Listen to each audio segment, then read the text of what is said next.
सुखिया और विमला घने जंगल में झाड़ियों को पार करते हुए आगे की ओर बढ़े जा रहे थे। अजी, ये तो वही जंगल है जिसके बारे में हमारे राज्य में बड़ी ही अजीबोगरीब अफवाहें प्रसिद्ध है। अरे जल्दी जल्दी चलो विमला, हाँ ये वही घना जंगल है, जल्दी चलो।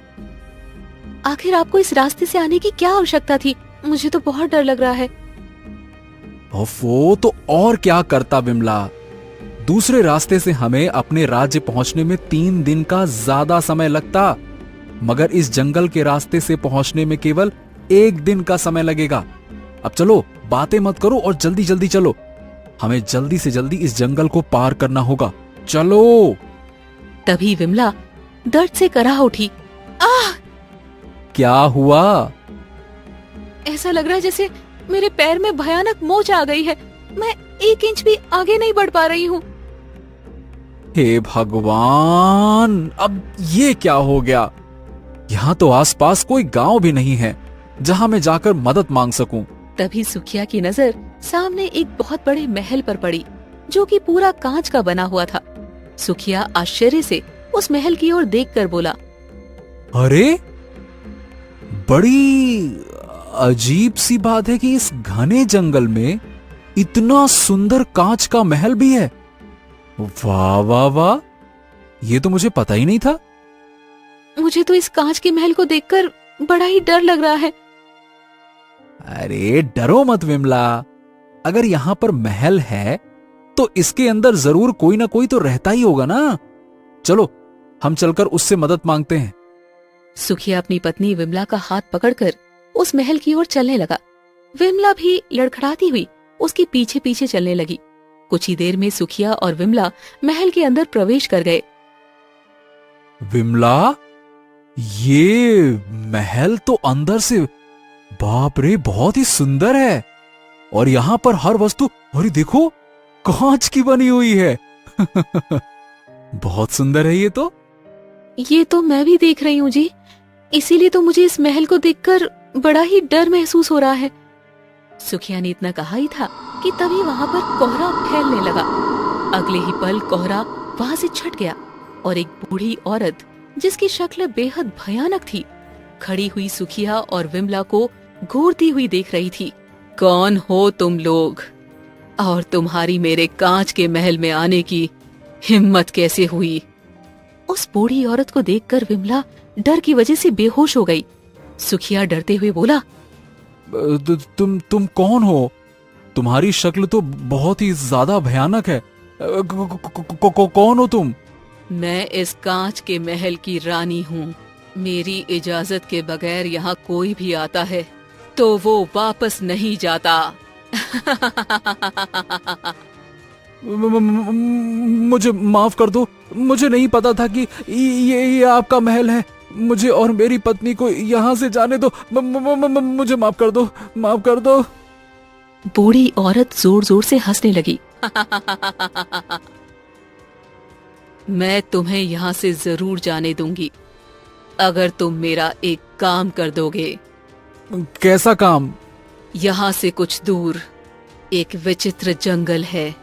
उस विचित्र जंगल में हर समय भयंकर कोहरा छाया रहता है। उस जंगल में भयानक कोहरे के बीच एक सफेद वृक्ष है, जिस पर लाल रंग का फल लटका हुआ है, परंतु जो भी व्यक्ति उस फल को तोड़ने का प्रयास करता है वो वहीं पर जलकर भस्म हो जाता है।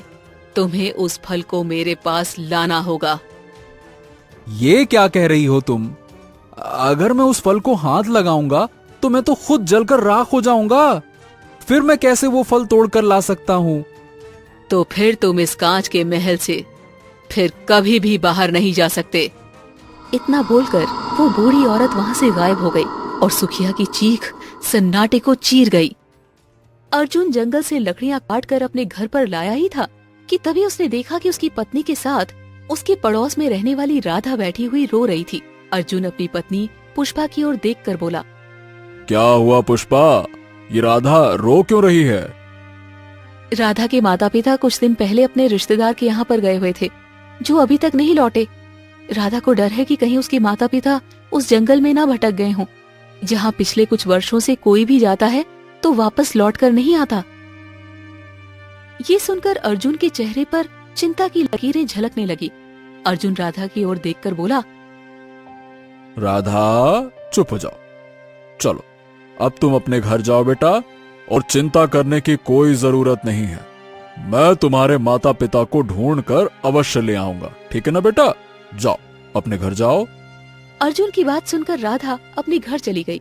राधा के जाते ही पुष्पा अर्जुन की ओर देखकर बोली, आखिर तुम राधा के माता पिता को ढूंढकर कैसे ला सकते हो? तुम्हें उसे झूठा आश्वासन नहीं देना चाहिए था। हाँ, मैंने उसे झूठा आश्वासन नहीं दिया पुष्पा। मैं राधा के माता पिता को अवश्य ढूंढने के लिए जाऊंगा। वैसे भी पिछले कुछ वर्षों से हमारे गांव और इस राज्य के न जाने कितने लोग उस जंगल में गायब हो चुके हैं, और महाराज हैं कि उन्हें इसकी कोई चिंता ही नहीं है। तो तुम क्या करोगे? सबसे पहले तो मैं महाराज से मदद मांगने के लिए जाऊंगा।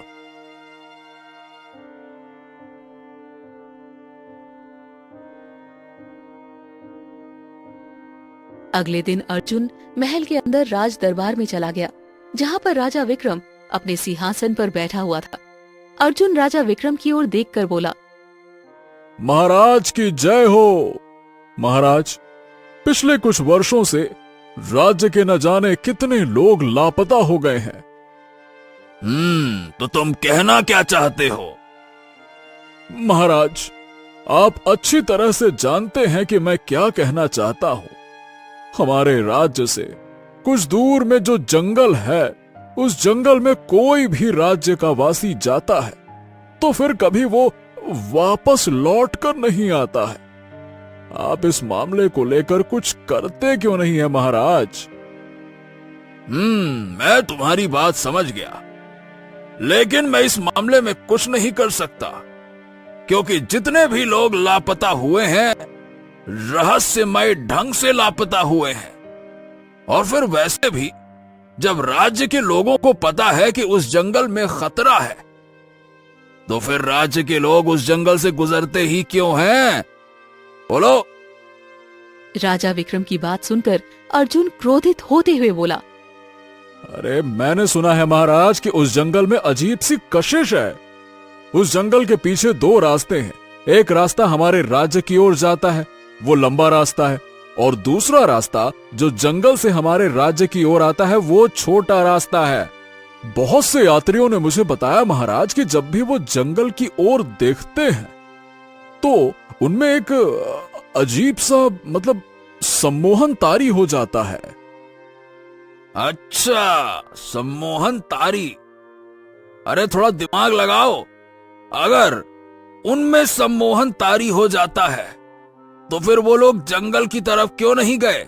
क्यों वहां से बच के आकर तुम्हें बता रहे हैं कि सम्मोहन तारी हो गया? अरे ये सब बकवास बातें हैं। मैं इस मामले में तुम्हारी कोई मदद नहीं कर सकता। हाँ ठीक है महाराज, आप मदद भला क्यों करेंगे? अगर आपके परिवार का कोई सदस्य लापता हुआ होता तो आप तुरंत एक सेना की टुकड़ी भेज देते वहां पर। ठीक है महाराज, अगर आप अपने कर्तव्य से मुंह मोड़ रहे हैं तो कोई बात नहीं, लेकिन मैं लोगों को इस तरह से मुसीबत में नहीं देख सकता। मैं स्वयं इस रहस्य का पता लगा कर रहूंगा। इतना बोलकर अर्जुन क्रोधित होकर वहां से चला गया। कुछ देर बाद राजा विक्रम अपने कक्ष में चला गया। तभी उसकी पत्नी रानी रुक्मणी वहां आकर रोते हुए बोली, जल्दी चलिए, गजब हो गया। क्या हुआ रुक्मणी? तुम इतनी घबराई हुई क्यों हो? मेरी पुत्री राजकुमारी चंद्रमुखी मुझसे बातें कर रही थी, मगर अचानक वो बातें करते करते कांच में परिवर्तित हो गई। ये सुनकर राजा विक्रम आश्चर्य से बोला, क्या? तुम कहना क्या चाहती हो? हमारी पुत्री कांच में परिवर्तित हो गई? भला ऐसा कैसे हो सकता है? अगर आपको विश्वास नहीं है तो आप स्वयं कक्ष में जाकर देख लीजिए। राजा विक्रम दौड़ता हुआ अपनी पुत्री के कक्ष में पहुंच गया। उसने देखा कि उसकी पुत्री का शरीर कांच में परिवर्तित हो चुका है। ये देखकर राजा विक्रम बुरी तरह से घबरा गया। राजा विक्रम तुरंत एक सैनिक की ओर देखकर बोला, तुरंत राजगुरु को महल में बुलवाओ। उनसे कहो कि हमें उनकी मदद की आवश्यकता है। कुछ ही देर में राजमहल के दरबार में राजगुरु राजा विक्रम के सामने खड़े हुए थे। राजा विक्रम राजगुरु को सारी घटना बताते हुए बोला, ये कैसे संभव हो सकता है राजगुरु? राजगुरु, जो कि एक साधु भी थे, राजा विक्रम की ओर देखकर बोले, महाराज, मैं इस मामले में आपकी कोई सहायता नहीं कर सकता, परंतु एक बात मैं दावे के साथ कहता हूं कि राजकुमारी चंद्रमुखी का कांच का बनने का रहस्य उसी जंगल में छुपा हुआ है जहां पर आपके राज्य के वासी पिछले कई वर्षों से गायब हो रहे हैं। अगर ऐसी बात है तो मैं अपने सैनिकों की एक टुकड़ी भेजकर इस रहस्य का पता स्वयं लगाऊंगा। मैं अपनी पुत्री को कांच का बना हुआ नहीं देख सकता। इतना बोलकर राजा विक्रम अपने सेनापति के पास चला गया और उसे सारी घटना बताते हुए बोला, सेनापति, सैनिकों की एक टुकड़ी तैयार करो, हम तुरंत जंगल की ओर रवाना होंगे। सेनापति तुरंत वहां से चला गया, मगर कुछ देर बाद वो वापस आकर सर नीचा करके राजा विक्रम की ओर देखकर बोला, अब क्षमा कीजिए महाराज, कोई भी सैनिक उस जंगल में जाने के लिए तैयार नहीं है। क्या? अरे ये मैं पूछ नहीं रहा हूं, ये मेरा आदेश है। महाराज, मैंने सारे सैनिकों से कहा, परंतु उन सभी सैनिकों ने आपका आदेश मानने से इनकार कर दिया। सारे सैनिक बुरी तरह से डरे हुए हैं। ये सुनकर राजा विक्रम बुरी तरह से क्रोधित हो उठा और सेनापति की ओर देखकर बोला, वाह! धिक्कार है ऐसी सेना पर जो इतना डरी हो। मुझे नहीं पता था कि मैंने अपनी सेना में कायरों को भर्ती कर रखा है। महाराज क्षमा कीजिए, लेकिन सैनिकों का यह भी कहना है कि जब राज्य के वासी उस जंगल में लापता हो रहे थे तब महाराज ने उनकी खबर क्यों नहीं ली, क्योंकि कई सैनिकों के परिवार वाले भी उस जंगल में जाकर लापता हुए हैं। ये सुनकर राजा विक्रम नजरें नीचे करके बोला, हाँ, मैं समझ गया, गलती मेरी थी। मुझे अपने कर्तव्य को निभाना चाहिए था, परंतु अभी भी देर नहीं हुई है। मैं स्वयं जाकर उस व्यक्ति से मदद मांगूंगा जो आज मेरे दरबार में आया था। कुछ ही देर में राजा विक्रम अर्जुन का घर ढूंढते हुए अर्जुन के घर पर पहुंच गया। अर्जुन जंगल में जाने की तैयारी कर रहा था, मगर अपने घर पर राजा विक्रम को देखकर वो चौंकते हुए बोला, महाराज, आप मेरे यहाँ मेरे घर पर? राजा विक्रम सारी घटना बताते हुए अर्जुन की ओर देखकर बोला, मेरी पुत्री कांच की बन गई है अर्जुन। मुझे अपनी गलती का एहसास हो रहा है। अब आप चिंता मत करिए महाराज, अगर आपकी जगह किसी गरीब व्यक्ति की बेटी के साथ भी ऐसा होता तो मैं भी उसकी सहायता जरूर करता। इतना भूलकर अर्जुन सीधा उस विचित्र घने जंगल की ओर चल दिया। कुछ ही देर में अर्जुन कोहरे भरे जंगल को चीरता हुआ चला जा रहा था। अर्जुन एक वृक्ष के नीचे जाकर रुककर अपने आप से बोला। तभी अर्जुन की नजर अपने ठीक सामने एक बहुत ही सुंदर कांच के महल पर पड़ी। अर्जुन आश्चर्य से उस कांच के महल की ओर देखकर बोला, हाँ, इस जंगल में दूर दूर तक ना तो मुझे कोई इंसान दिखाई दिया और ना ही कोई प्राणी। फिर इस सन्नाटे भरे जंगल में ये कांच का महल किसका हो सकता है? हाँ, जो भी हो, पता नहीं क्यों मेरे मन के अंदर से एक आवाज आ रही है कि राज्य के लोगों के लापता होने का संबंध इस कांच के महल से जरूर है।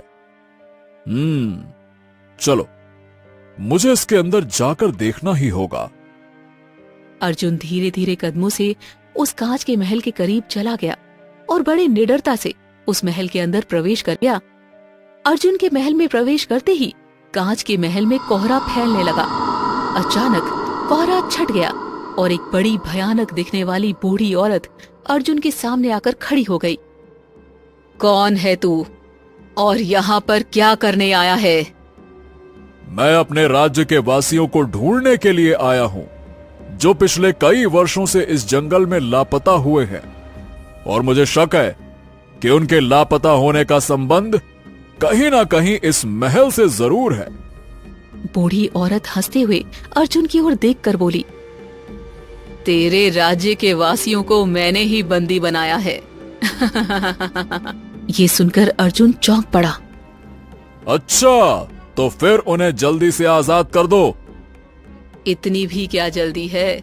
अगर उन्हें आजाद कराना चाहता है और इस कांच के महल से बाहर जाना चाहता है, तो तुझे मेरा एक काम करना पड़ेगा, और अगर तूने उस काम को करने के लिए ना कहा तो तू चाह कर भी इस कांच के महल से बाहर नहीं निकल सकता, क्योंकि ये पूरा कांच का महल मायावी है। यहाँ पर मेरी शक्तियों का शासन चलता है। तुम किस काम की बात कर रही हो?